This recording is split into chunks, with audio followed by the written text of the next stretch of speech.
Thank you for having been welcomed here and to have this talk at your section here at the NUS. I'm from the Department of Sociology and Human Geography. Mainly I do research and teaching within urban studies, urban planning, and the last year I've also got an increased interest in smart cities or smart city strategies, or I would rather say smart urbanism, or my interest is mainly in social implications of smart city strategies, as you will see. University of Norway is big university in the Norwegian context. Actually now it's the second largest, surpassed by the university in Trondheim, who's merged with a lot of other regional small colleges and become the biggest one.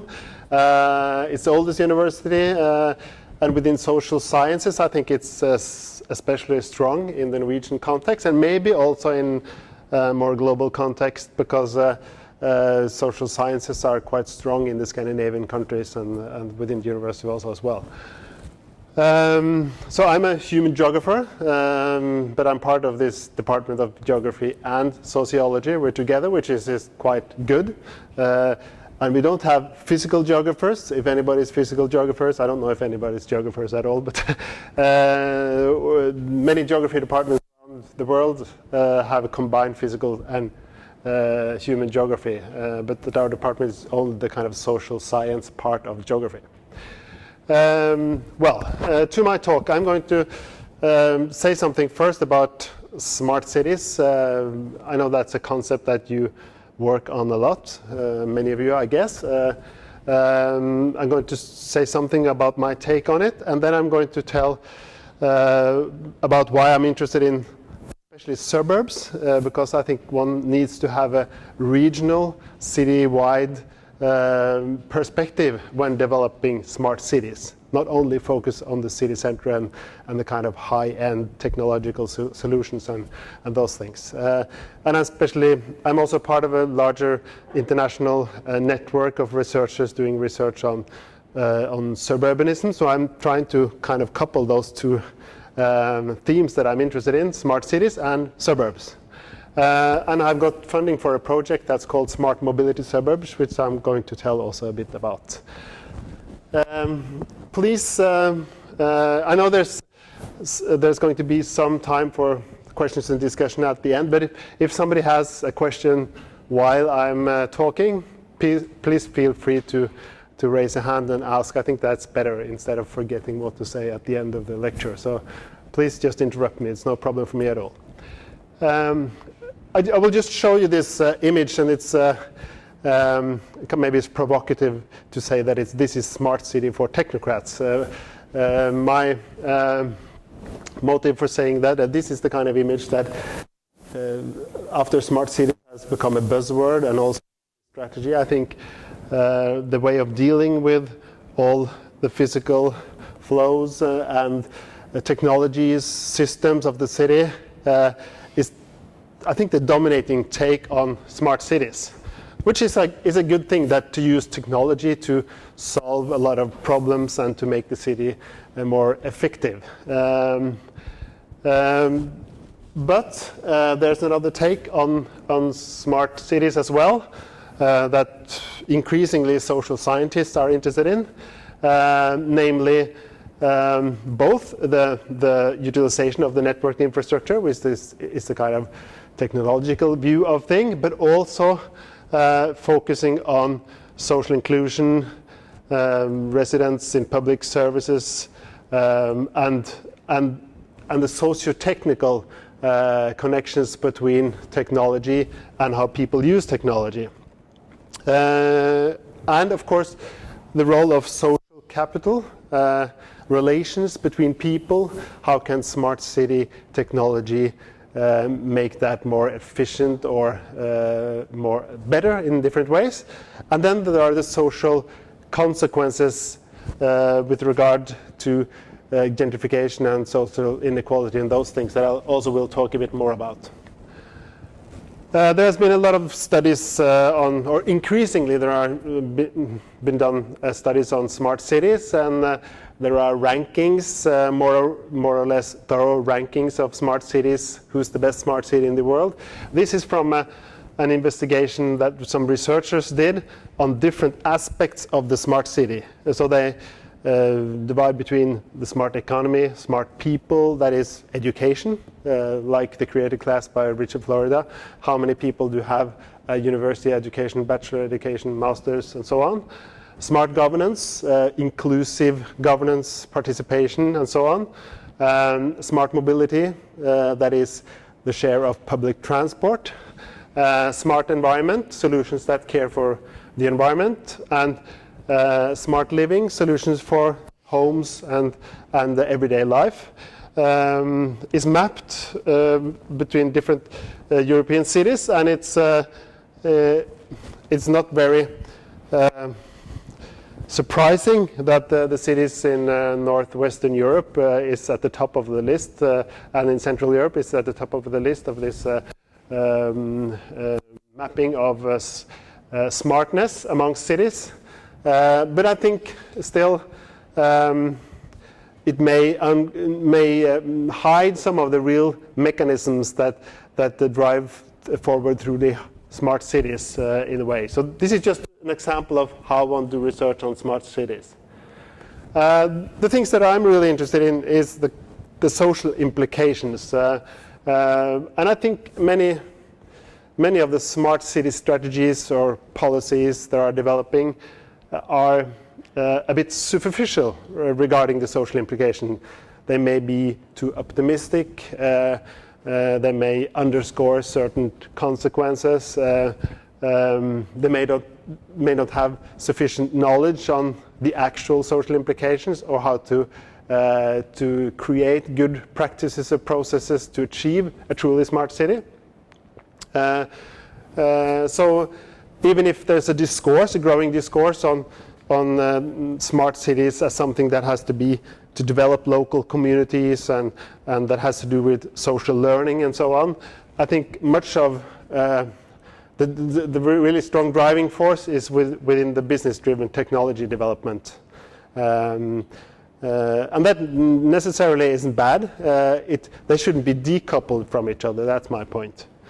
So I think the understanding of the socio-technical processes are crucial, and I think there is a danger that the development of smart technology may focus on areas where people can pay or companies can pay for that technology, especially because the more welfare-oriented modern infrastructure system is being downscaled in many countries. Also, countries that have had a quite strong welfare state, like Norway and like Germany, other countries, new types of technology is not necessarily part of that way of thinking of kind of equal opportunities to access types of infrastructure. So it may lead to increased social inclusions. It may also emphasize on or increase segregation, and also may lead to some sort of gentrification in some urban areas.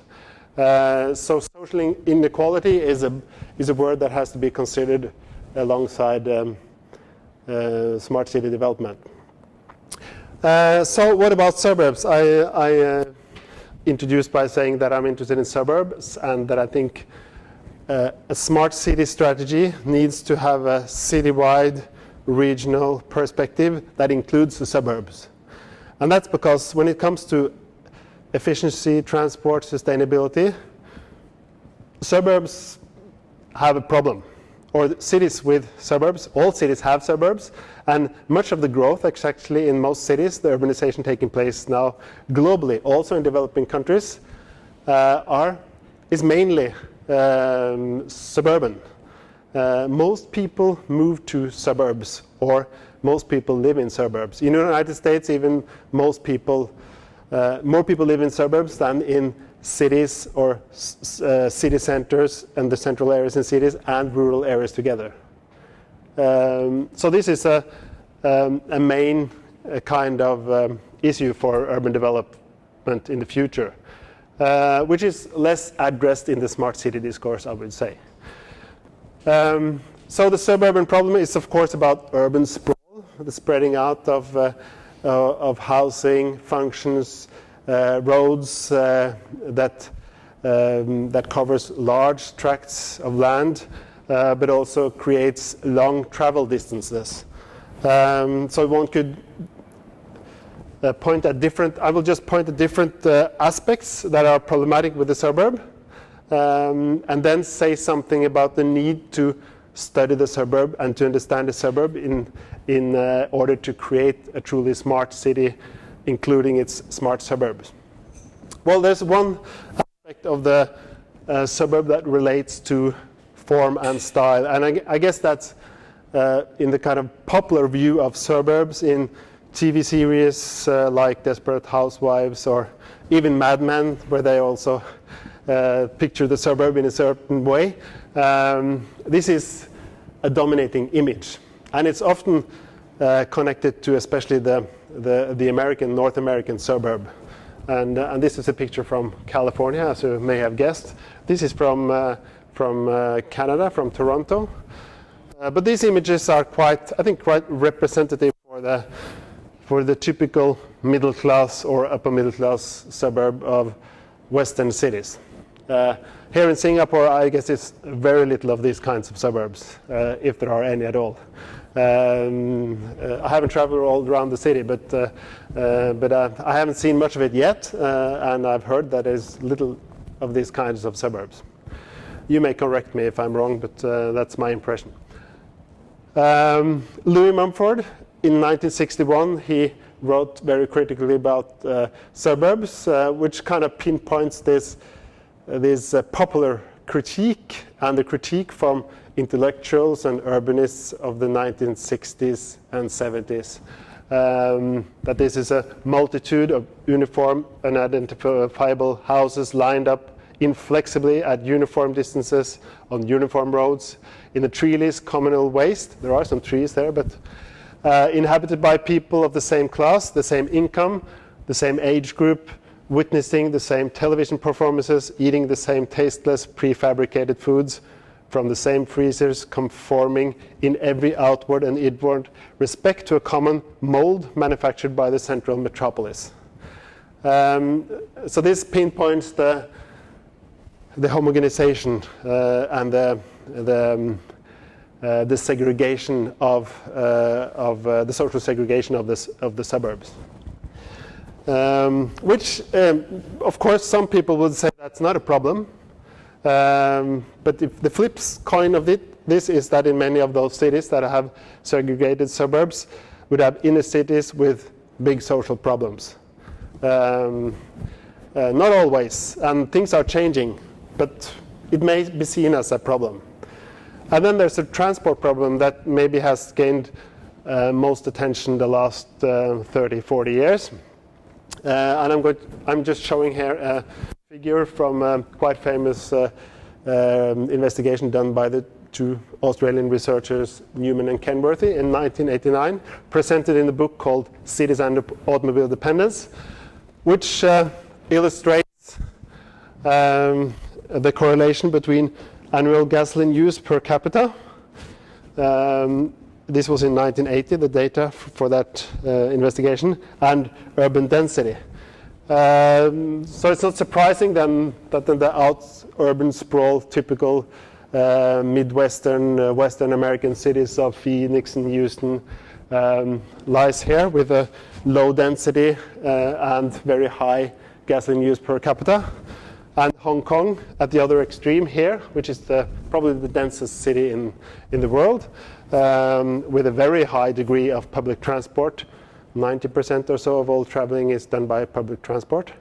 And then you have a cluster of European cities here, a cluster of Canadian and Australian cities there. Of course, this is a very simple correlation between two variables, and things like mean income, public transport system, gasoline prices will affect on the use of gasoline, of course. But there has been done more research. I was part of a research project that had a look at 22 Nordic cities.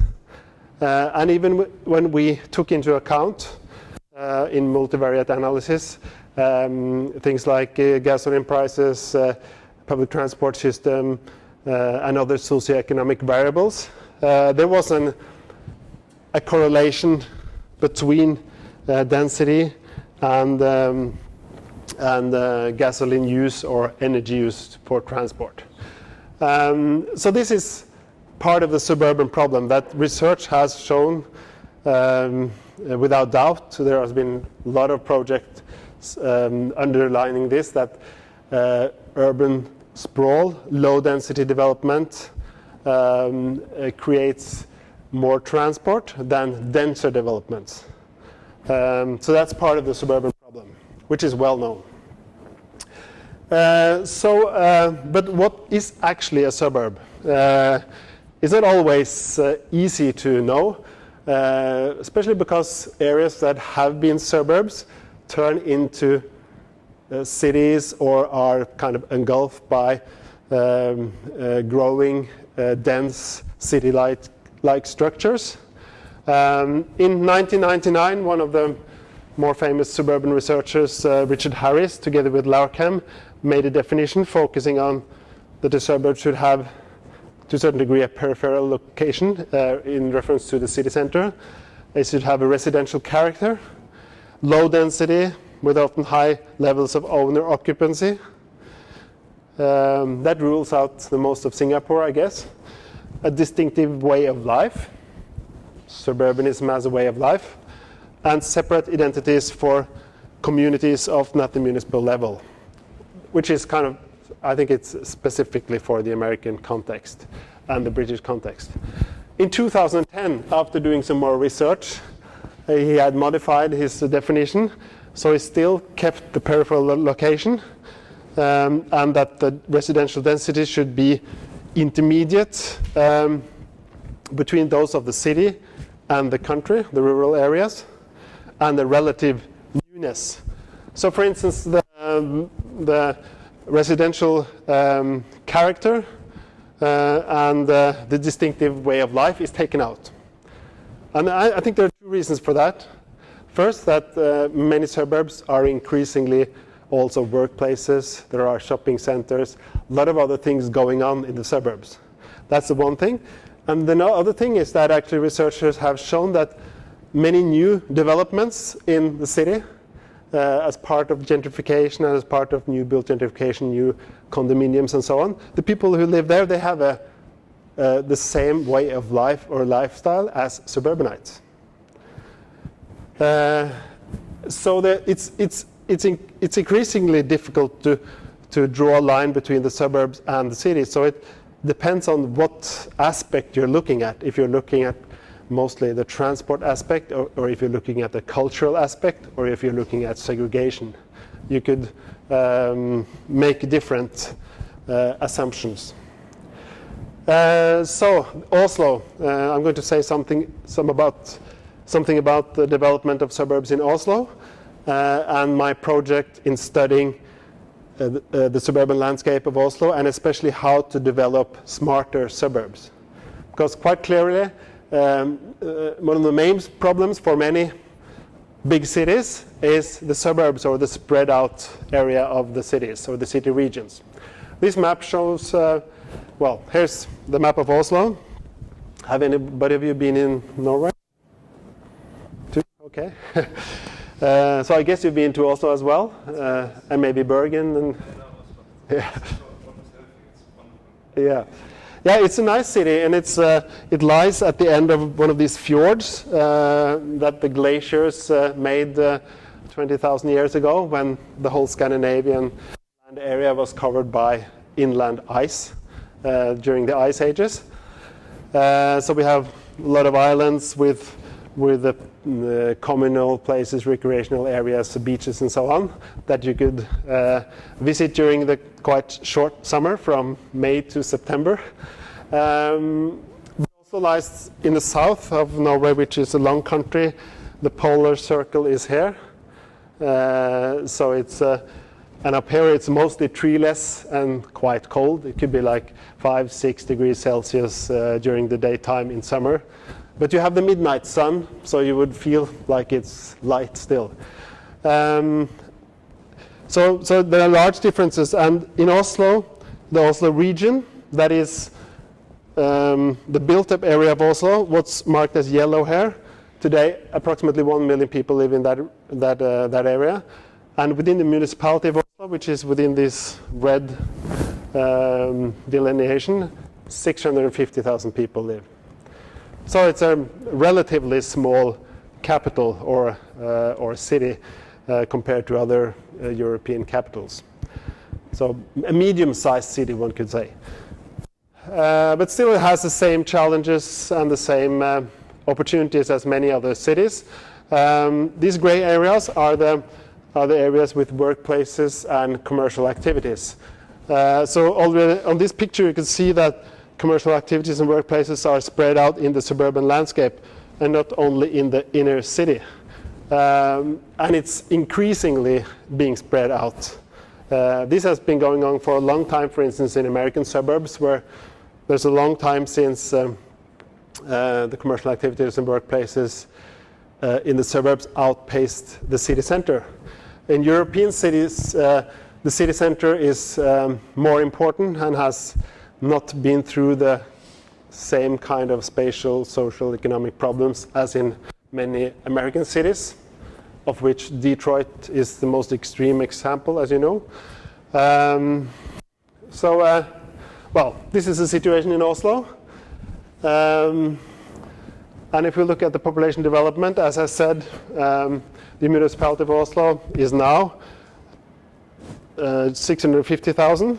But what I want to show here is that from the Second World War and until the mid-90s, the population in the inner zone of Oslo, approximately that area I showed you, had been going down, and now there's a re-urbanization taking place. But it's not taking population from the suburbs, because the suburbs within the municipality of Oslo are also increasing, and the population from approximately 1990 is increasing. There was a slight downward trend, as many other European cities experienced during a kind of post-industrial phase where a lot of workplaces and industrial activities were laid down. But then the pull of the city has started again. So the prospect is that the population of Oslo will increase with 400,000 people in the next 30-40 years. So it's in percentage one of the fastest growing cities in Europe, I think, together with Stockholm. Of course, London grows more in absolute numbers, but in percentage the growth is lower. If you look at the population development in the suburban municipalities around Oslo, one would see that they follow the same pattern. So city growth is not only about the core, it's about the whole region. The whole region is growing. So when the city, with all its activities, cultural amenities, workplaces and so on, institutions, state, private, attracts people, it attracts people to the whole region actually. And that's because also the region has a quite effective transport system, public transport system, and also a quite effective road system. But in Oslo we have a metro, we have trams in the central areas of the city, we have suburban trains, and there are buses. So for being a city of that size, it's quite good and quite varied compared to a lot of other cities. I should think that the metro system is similar or a little bit smaller than the Singapore system. Not that many departures and arrivals, but it's fairly good compared to the size of the city. So something about the history of suburbs of Oslo. And one of my key points is that it's really important to understand the history of suburbs, to understand how to deal with the suburban question or the problem, and how to redevelop, retrofit, make the suburb smarter. So I've tried divided it into different parts of or phases of production of the suburb in Oslo, which I think probably will be similar to the phases you would see in other Western cities at least. In the 1800s, when the city really grew from like 20,000 inhabitants to 300,000 inhabitants just in half a century, the wealthy people built their first suburbs at places in the city today which is really considered part of the inner city. Even if these villas are still here, they are now the district for embassies and law firms and things like that. And they're surrounded by the dense city, but these areas are preserved. I think this was actually the first kind of wealthy suburb in Scandinavia, Homansbyen, in the 1850s, built just behind the royal castle on the west side. And one feature of Oslo which is really important is that there's a clear division between east and west. I think most people who go there will feel that quite quickly. The working class has been traditionally living in the east side, on the east side of the river, while the upper middle class and the elite has been living on the west side. There are some exceptions, but that's the main rule. And it's being strengthened also through immigration. Immigrants mainly live on the eastern side, also the eastern suburbs, the estates with blocks of flats, and the white, also the white immigrants like Americans and Swedes and Danes, they live on the western side, in more or less dominated by semi-detached and detached housing. The other part of suburbanism in this early phase was the unregulated working class suburbs in the eastern part. So this was the western suburbs for the affluent, and this was the eastern suburbs for the working class coming to the city. And because this was outside the municipal border of the city, they built their houses in wood. Inside the municipal border, they had to build in brick. But it was cheaper to build in wood, so that's why these wooden cities grew up. And now some of these areas are very popular and are gentrified and the same price level as the western part of the city. So that's also part of these changes that has been taking place. During the first half of the 20th century, as in many European and and American countries,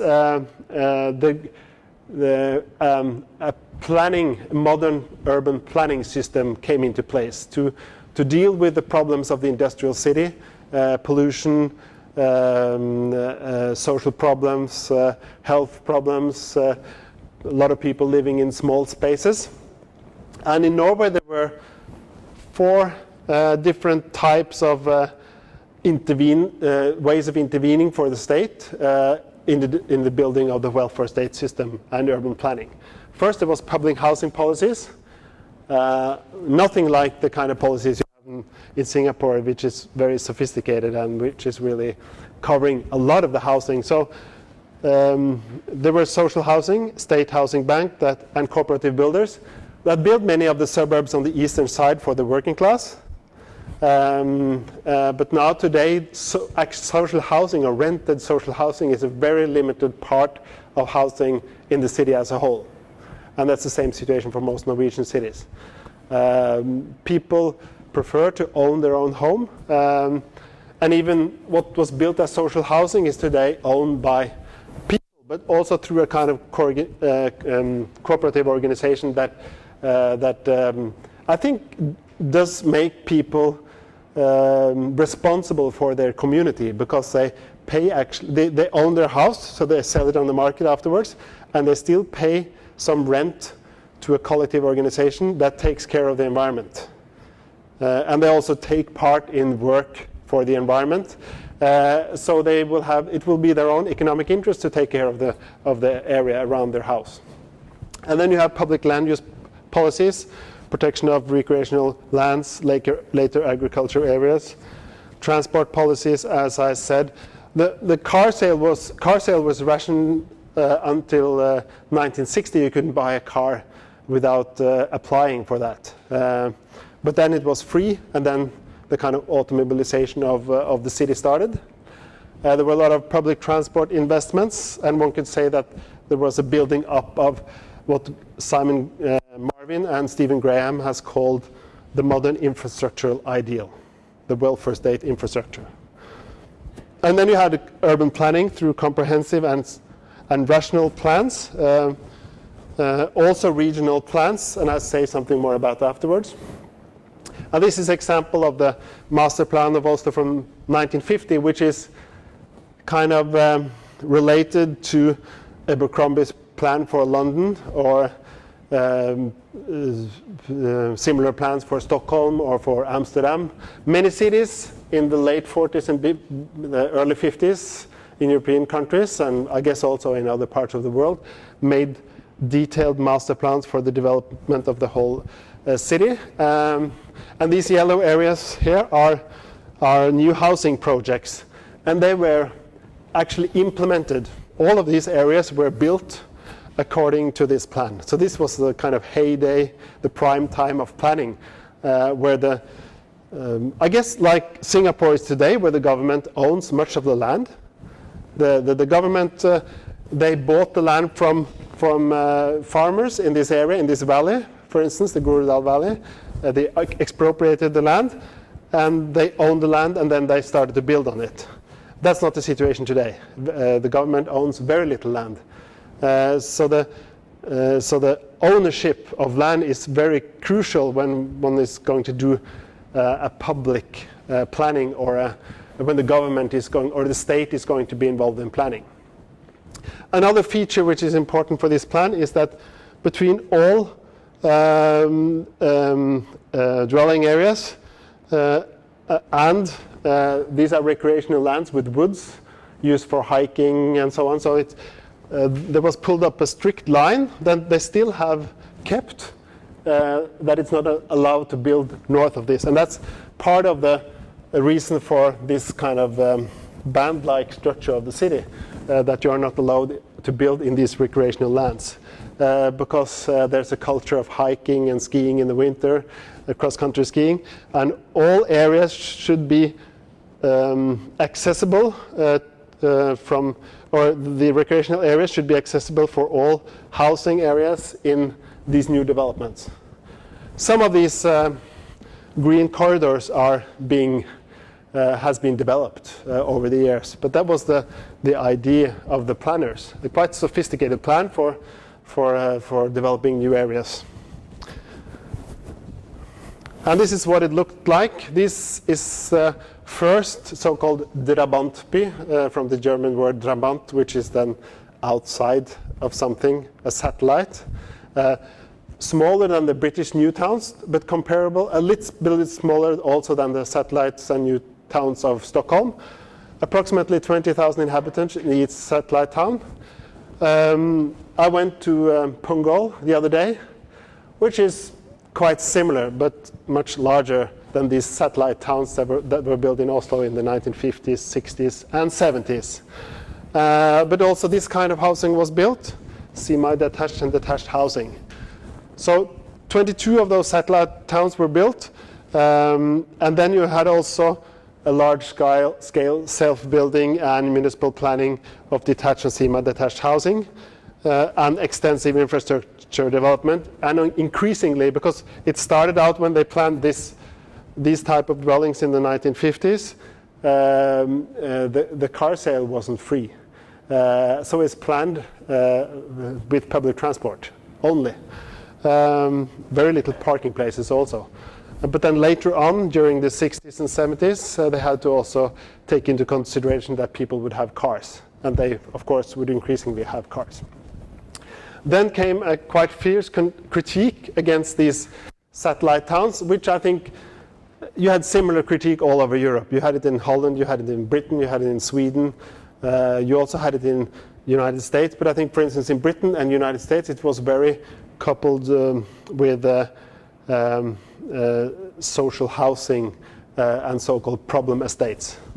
So this is just a picture of a movie from the 1950s, which is very positive, optimistic, it's a kind of a sitcom movie picturing a new family with a child moving to these satellite towns. While this one is a highly critical Marxist film from the 1970s, picturing two guys who were semi-criminals protesting the society. So the discourse of the 1970s was that these satellite towns, they were no good. They created social problems, they created criminals, they created drug use. So there was a kind of architectural determinism, which later has been revealed by researchers that it was not only about the architecture, it was also about a lot of people with social problems put in the same type of dwelling in a small area. But there was a focus on children and the upbringing of children that was not, that these satellite towns were not suitable for the upbringing of children. For instance, when the housewife was making dinner up there, couldn't actually see what the child was doing during the daytime. So there were a lot of analysis that actually concluded that these types of dwellings should not be built anymore. So in the early 1970s, those kind of projects were stopped. And at the same time, there was a change in the policy and planning regime. A doctoral thesis by Thomason says there was a change from planning to change society, use planning as a tool to change society and build society, and the part of the welfare state project, to planning to correct the society, to just adjust whatever how society develops. And there was a deregulation of the housing and loan market during the 1980s, and municipalities and their role as supplier of building lots and owner of land was weakened step by step. They sold the land, they sold public housing, they sold their assets.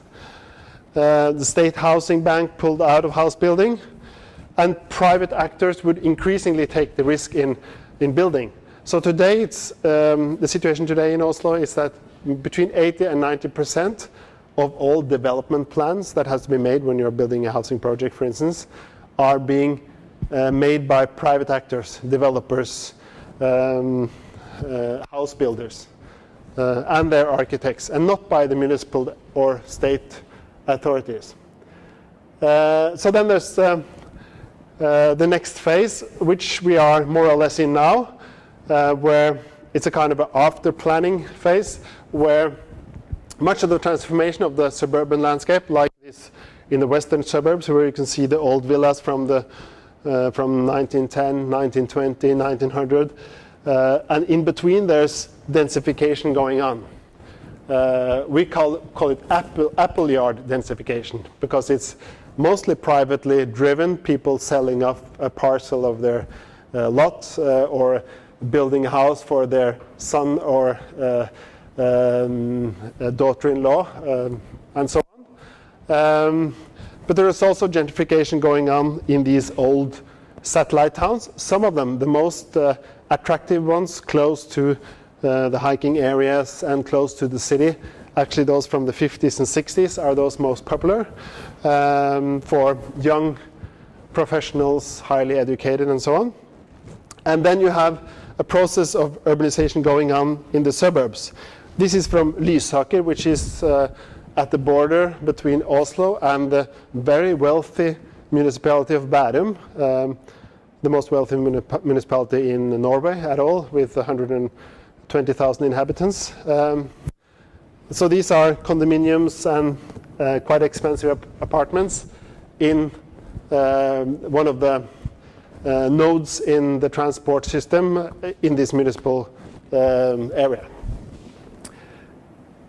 And then the last phase that I'm going to describe is, which is the kind of the future, the aspects of, or the futural,